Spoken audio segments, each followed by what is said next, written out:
கால்நடை தகவல்கள். பசு இனம். உம்பலச்சேரி இனம் திருவாரூர், நாகை பகுதியைச் சேர்ந்தது. இது காங்கேயத்தை விட உயரம் குறைவாக இருக்கும் இனம். திருவாரூர் பகுதிகளில் உள்ள சேற்று நெல் வயல்களில் உழுவதற்குச் சிறந்த இனம். இதன் பெயரான உம்பலச்சேரி நாகை மாவட்டத்தில் உள்ள ஒரு கிராமத்தின் பெயர்.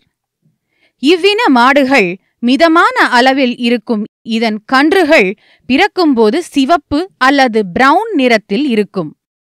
3 அல்லது 4 மாதங்களுக்குப் பிறகு இந்த சிவப்பு நிறம் மெல்ல சாம்பல் நிறத்திற்கு மாறும். 6 முதல் 8 மாதங்களில் அது முழுமையான கிரே நிறத்திற்கு மாறிவிடும். இதன் கிடேரிகளும் பசுக்களும் சாம்பல் நிறத்தில் இருக்கும்.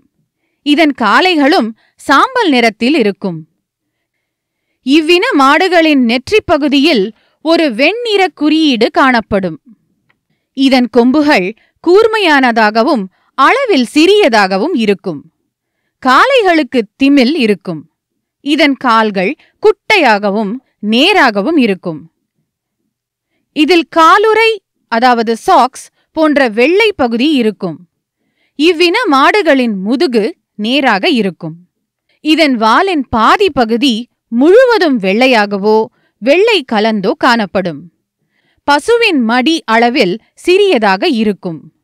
மடியில் உள்ள காம்புகளும் சிறியதாக இருக்கும். இதன் காளைகள் கடும் வெயிலிலும் 6 to 7 மணி நேரம் வேலை செய்யும் திறன் கொண்டவை.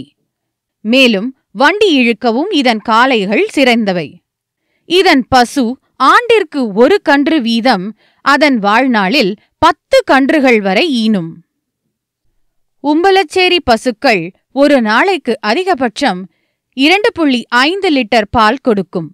இதன் பாலில் 4.5 முதல் 5.5% கொழுப்பு சத்து இருக்கும்.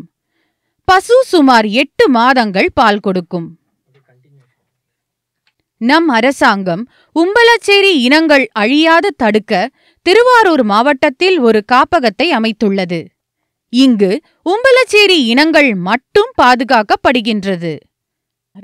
மேலும் இங்கு உம்பலச்சேரி இனக்கன்றுகள் விற்பனைக்கும் உள்ளது.